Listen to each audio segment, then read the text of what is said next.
Tuesday, February 9th, 2021, and it's not a good morning, but we welcome you to Let It Be Known. Mary Wilson was a friend to the Black press of America, a neighbor to the world, and the radiance she exuded never seemed to fade. At 76, the supreme legend is gone too soon.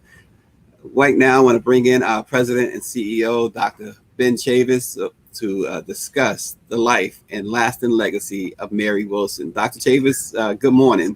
Thank you. Thank you so much, Stacey Brown, and good morning to the Black press of America. Good morning to Black America. Good morning to the world.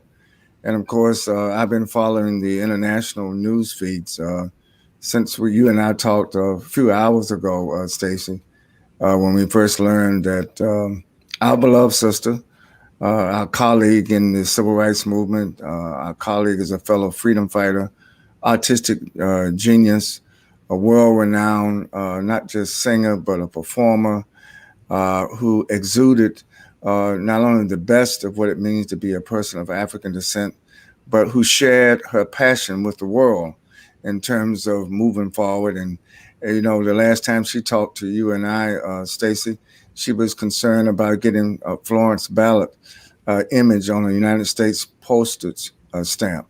Yep. Nobody in the world we will not only miss Mary Wilson, but we must make sure on this day that we lift up her legacy. This is the first day of her legacy. May she rest in peace. May she rest in power.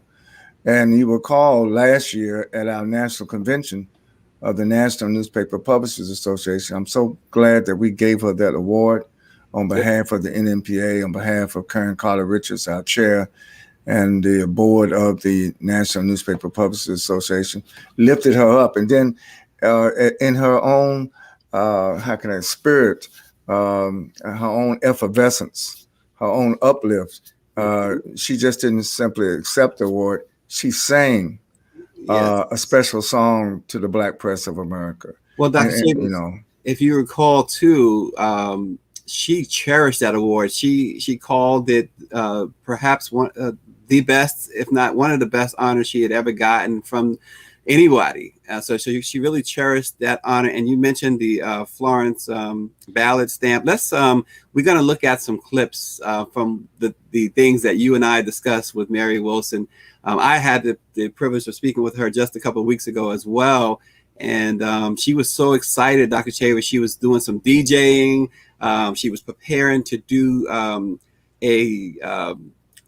another book. She had done 4 books. And more importantly, she was going to do a show about the Supremes. She said that everyone keeps thinking that Dreamgirls was about them, and she said it was very, very much loosely based on them, but it just didn't cover the facts. So let's take a look at the first clip. I want to play that because you mentioned the stamp, and here's what Mary Wilson had to say. I really am working on putting together a musical about the Supremes. That's my goal, because when Florence passed in 1976, I told her I was going to take care of it. And sorry, when I mention Flo, I get tearful because she's not here, and to do a musical about the Supremes would be so great. I know everyone thinks that Dreamgirls was about us, but it's not true. Okay, Dreamgirls was not about us. They did, I won't say steal all of our history, because I don't let things like that come out of my mouth. But anyway, and so, you can say that it was patterned after the Supremes. And they say Invitations is, something about former flattery and all that kind of stuff. But it makes it very difficult for me to do the real story about the Supremes, because people feel that Dreamgirls was it. But we the Supremes were friends. We were 3 little Black girls who dared to dream, and we made our dreams come true. And it was at a time, as we spoke about earlier, when Black wasn't beautiful to everybody except us. And so it was almost an impossible dream to make it come true. But me, Flo, and Diane, we made it come true. And Mr. Chavez, you said it earlier, that the world, it was just not in America, the world I mean, I really am very hopeful that I can get a musical done about the Supremes, about the three of us, not about all the politics and all those other things, but just how we were three and we were each different. I feel that when I met Flo Diane, I met the other parts of me, and I think that we sort of epitomize what one beautiful gem was, the three of us. Yeah, we got Very the good. ball. Yeah, we got She the was ball. so full of life. You Yeah. know, that's the thing I will always remember about the indomitable Mary Wilson. She Mhm. was always full of life, and full of life not only about the Supremes, but full of life about Black people. You heard her mention Black is beautiful, and I know there are a lot of millennials and a lot of Generation Z that watch our show, Tracy. And I have to remind particularly our younger brothers and sisters, there was a period in time when, because of white supremacy, we were told that Black was not beautiful. Yeah. We were told we were socialized to be ashamed of how we look, how we wear our hair, and how we walk, how we dance. Many of us would, back in those days, would hold our head down. Now we lift the Supremes with their music helped Black America to lift its head up, not only to articulate in terms of a self-expression that Black is beautiful, but if you understand that Black is beautiful, you understand that all of humanity is beautiful, because all of humanity comes from Blackness, comes from people of African descent, comes from the origin of humankind, comes through the vessel of a Black woman. And so I think that we need to make sure, Stacey, and I'm sure that the NMPA board would agree, that we should make some kind of annual tribute to Mary Wilson, because of all the Supremes. She loved the Black press. And, Stacey, on camera and off camera, she used to talk to us about the importance of the Black press. And it's still important in 2021. We not only must lift up our greatness at times of mourning and at times of passing of our icons, but we must rededicate, regenerate, and renew ourselves as now she has passed that eternal baton to the next generation, not only of singers or performers, but those who will lift every voice and sing. Yeah, Jay Swartz, her longtime friend and publicist, who also represents Gladys Knight, sent me an email about 2:12 this morning, and it included a statement from Berry Gordy. And Berry Gordy's, of course, the founder of Motown, said, "I was extremely shocked and saddened to hear of the passing of a major member of the Motown family, Mary Wilson of the Supremes. The Supremes were always known as the sweethearts of Motown. Mary, along with Diana Ross and Florence Ballard, came to Motown in the early 1960s. After an unprecedented string of #1 hits, television and nightclub bookings, they opened doors for themselves, the other Motown acts, and many, many others." Berry Gordy continued by saying, "I was always proud of Mary. She was quite a star in her own right and continued to work hard to boost the legacy of the Supremes over the years. Mary Wilson was extremely special to me. She was a trailblazer, a diva, and will be deeply missed." And we also, just moments ago, received a statement from Diana Ross through her Twitter. She says, "I just woke up to this news. My condolences to you, Mary's family. I am reminded that each day is a gift. I have so many wonderful memories of our time together. The Supremes will live on in our hearts." Diana Ross from the Supremes. We're going to show another clip now. You talk about on Supremes and Blackness, on the Supremes and Blackness. Mary Wilson, like you said, Dr. Chavis, she really, really lived it. And let's hear what she had to say. And I think that we, the Supremes, did have a lot to do with the awakening of America, and not just America, but the world, in terms of what Blackness was. Prior to that, on TV and things like that, you rarely saw, Black people in a very prominent role, unless it was Diane Carroll. That's my dear girl who passed away recently, but she was one of the few with the Supremes who were on TV. So that meant that a whole America was watching Black people in a new sort of way that they had not seen. Now, of course, in the Black community, we had our heroes. You had the Billy Eckstein, you had the Nat King Cole, you had all these, Ella Fitzgerald, you had all the Blackness. We knew that they were great, but the rest of the world, the white people in America, really, they may have listened in their back rooms and didn't let their parents know they were listening to Black music. Back then, it was called Negro music and all that kind of stuff. Not even Negroes. I don't think we have become Negroes yet. We were still just Black niggers. Yeah, you talk about speaking truth to power, right? I mean, she Absolutely really did that, and leaves a real great legacy, Dr. Chaffetz. right. A lot of our newspapers are going to print today and tomorrow. And thank you, Stacey. I think I called you a little before 2 a.m. This morning. She actually died on the night of February the 8th, last night.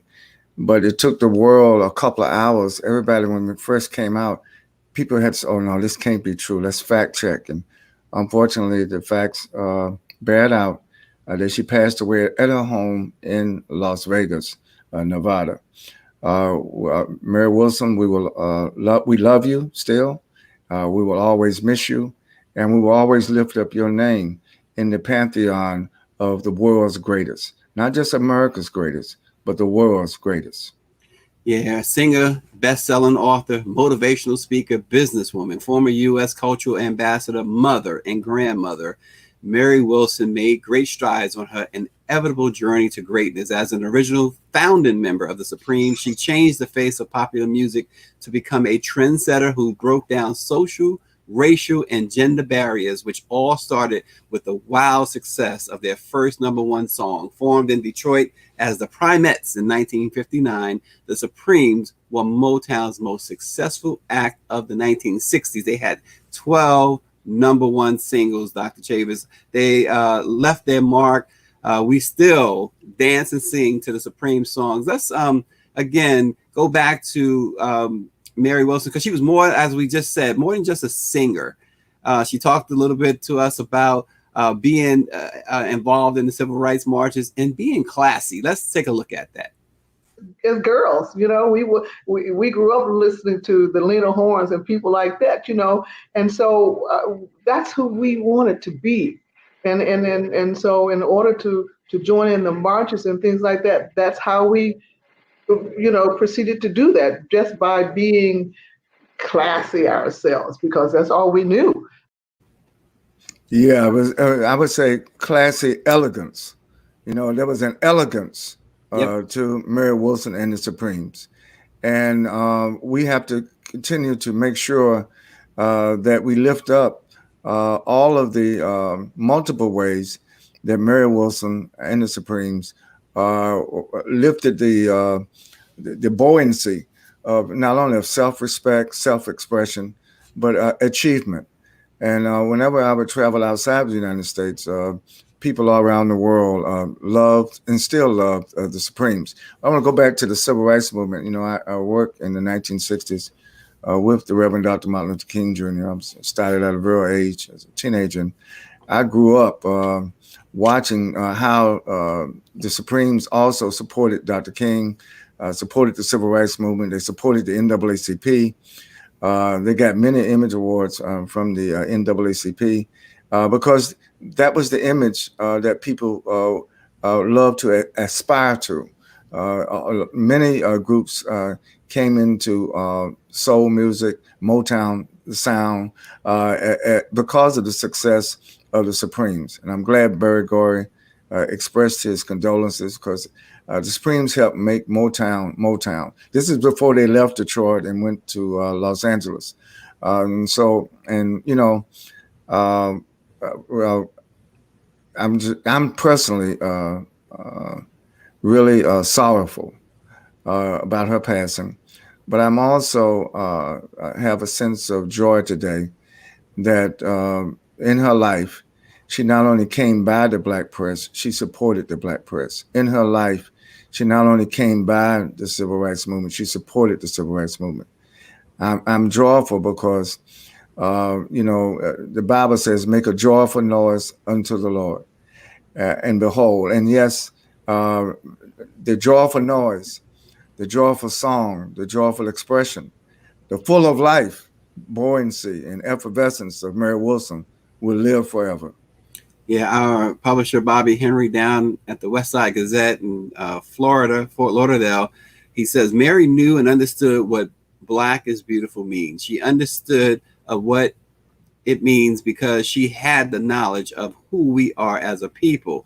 And Claudette Perry, our executive administrator, says it's such sad news to wake up to. Mary was and is a lovely spirit. My sisters and I grew up singing Supreme songs and pretending to be her. We also heard from Lynn Spivey, and Nicole McDaniel says she's sorry to hear about Miss Wilson. Yes, gone way too soon. They reigned as America's most successful vocal group even to this day. Their influence not only carries on in contemporary R&B, soul, and pop, but they also helped pave the way for Black artists' mainstream success across all genres. Mary and the Supremes achieved an unprecedented 12 #1 hits, with 5 of them being consecutive from 1964 to 1965. And those songs are Where Did Our Love Go?, Baby Love, Come See About Me, Stop in the Name of Love, and Back in My Arms Again. And in 2018, Billboard celebrated the 60th anniversary of Motown with a list of the Hot 100's top artists of all time, where the Supremes ranked at number 16, and they remained the #1 female recording group of all time. And actually, just a couple of weeks ago, January 21st, 2021, marked the 60th anniversary of the day the Supremes signed their contract with Motown in 1961. So a lot of memories there, a lot of things to digest. We certainly, our hearts go out to her family. Again, this was something that happened suddenly. Everyone that knew Mary J. Swartz, Berry Gordy, no one saw her ill. No one expected this. Yeah. And so I just got a message from one of Mary Wilson's closest friends, lives here in Washington, D.C., Linda Green. And I just got a message from Linda saying that she's in shock this morning that her dearest friend, whenever Mary would come to D.C., she would actually stay with. She wouldn't be staying in the hotel. She would stay with Linda Green. They were not girlfriends, but girl supporters, one another, and in the business world, in the social world, and in the political world. So I think, Stacey, we want to make sure that all of our publishers and all of our newspapers, all of our social media channels, because we're in the Black press, and not only in America, but around the world, that we cite the multidimensional genius of Mary Wilson. Yeah. She covered so much landscape. She covered so much of the world with her voice and with her talent, but most importantly, with her self-determination. You know, the Supreme, you know what she said on camera a little while ago? She said it was how together they became a gem. She didn't say they were 3 gems. She said their togetherness is what made them shine. It was their togetherness that gave them the global impact. It was their togetherness that made them transcend all of the divisions that certainly were there in 1961 when they first signed their contract. Remember, the sit-in movement with SNCC, the Student Nonviolent Coordinating Committee, started in 1960. And in 61, they came on the scene and have not left the scene since 1961. And Dr. Chavis, she left you with a big task, the Florence Ballot stamp. And I know we made a pledge to her. We made a pledge to her. Yep. And every time her and I spoke, and I'm sure every time you and her spoke, she mentioned that stamp. It was a lifelong goal of hers. At least for Florence Ballot, the Florence Ballot stamp. Yes, at least since Florence Ballot had passed away, she really wanted that stamp. We did. The Black press reached out to the U.S. Postal Service at Mary Wilson's request, and they did tell us that it was in the work. So we'll now with the new Biden-Harris administration, we're going to try to see if we can accelerate that. But now I'm also going to ask them, and we need a stamp for Mary Wilson also. Now we need a stamp for Mary Wilson. Exactly. Good morning to James Wright. Bobby Henry says, let's do it when it comes to the stamp. And I want to play one more clip from our great interview with Mary Wilson. Remember, too, it wasn't the exclusive only interview, exclusive Black press interview with Mary Wilson. Yeah, and it wasn't the only time that she gave us some time. She gave us a lot of time, in fact. But remember, during the summer conference, like you had mentioned, she not only received an award and performed, but she also taped a congratulatory message to the Black press of America. But here's another clip in which she talks about the Supremes musical, among other things. I want people also to know that I am putting together a program to hopefully get Florence Ballard a U.S. stamp.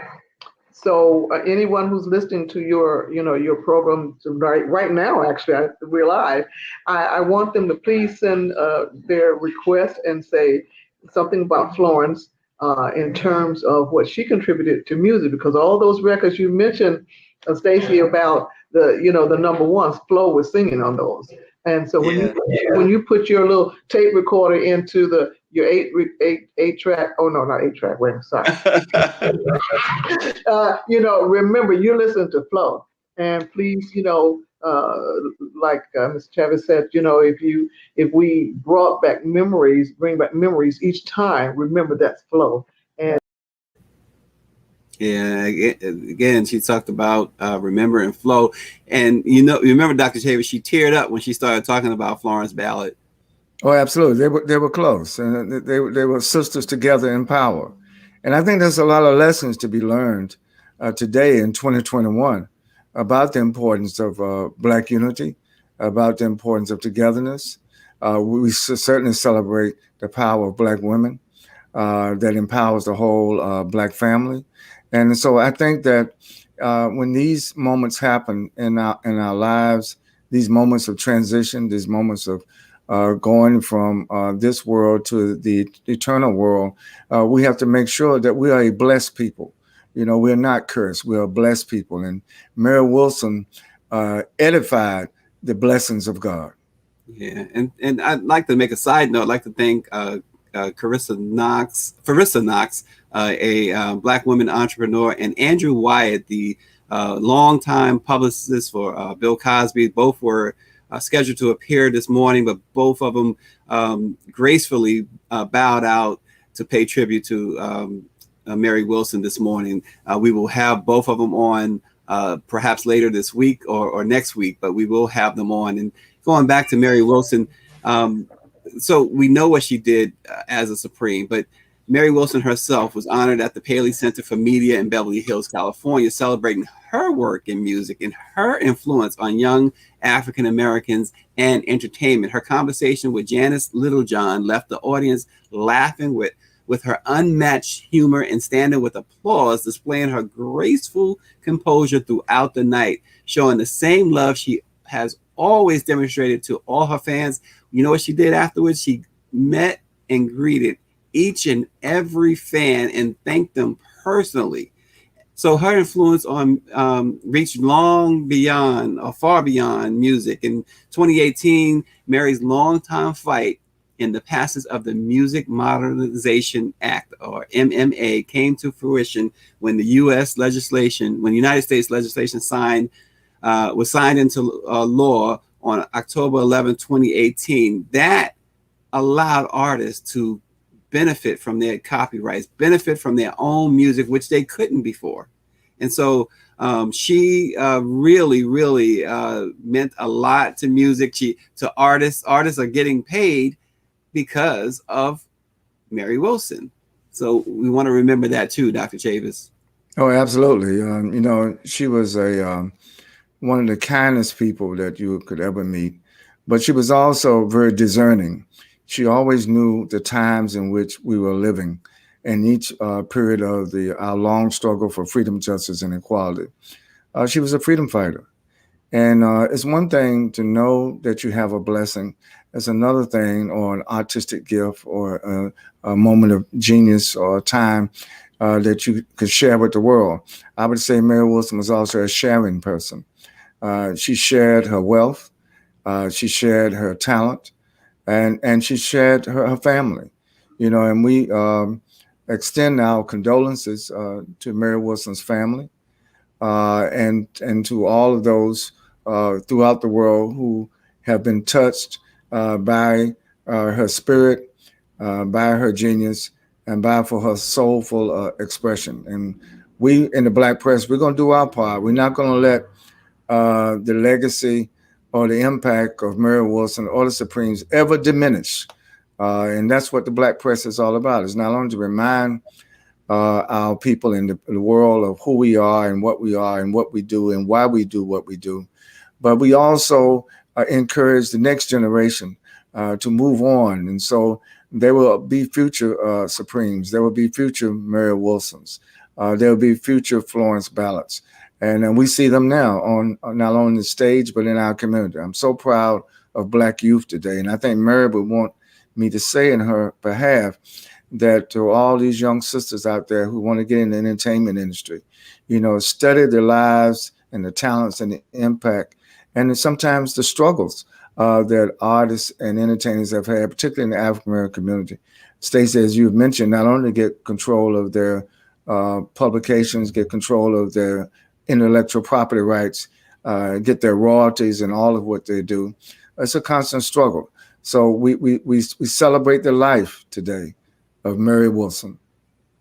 Yeah, absolutely. And, she was working on new projects this year, but, her last solo recording was her song, Time to Move On. It reached number 23 on the Billboard Dance Chart, and it marked the first time she was on the charts as a solo artist since leaving the Supremes, or since the group broke up years ago. She was working on new projects, including like I said, she had told us about this DJing gig, I believe, and I could be mistaken, but I believe it was with Sirius XM Radio.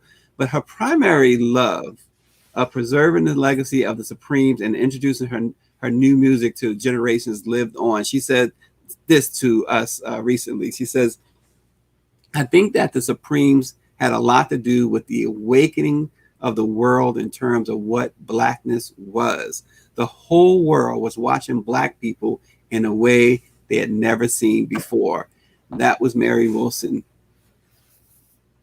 Absolutely. And we dedicate this whole program this morning to the living legacy, the living spirit of our beloved sister, Mary Wilson, who passed away last night in Las Vegas. This is what we do in the Black press. We do take the time to honor our heroes and our sheroes. We take the time to focus on that side of the story that the mainstream press will not give you. We are the trusted voice of Black America. And today, the voice of Black America salutes in tribute to the living legacy of Mary Wilson. Yeah, absolutely. And Dr. Chavis, we do remember Mary Wilson. We remember the Supremes. And as we close out, Dr. Chavis, we'd like to tell our viewers that we would enjoy playing some Supremes music, but there are some limitations placed upon all news outlets at this moment when it comes to Right. playing music. So we can play that song she sang for us exclusively at the National Newspaper Publishers Association. I'll make sure that link is in your article, Stacey, because I would like for the world to hear what she sang last July for the Black Press of America. It was a special tribute in her own voice, in her own cadence, without any musical accompaniment. She just reached out, accepted the award, and started singing, not just to the Black press, but she sang to the world. Yeah, and so we will remember Mary Wilson, who unfortunately passed away at the age of 76. And this month we've been observing Black History Month, and there's no better way to observe Black History Month than with the Supremes and with Mary Wilson. So as we close, we will honor Mary Wilson with some great photos we found of Mary Wilson. Everybody stay safe and stay well. We will see you tomorrow. God bless. Thank you.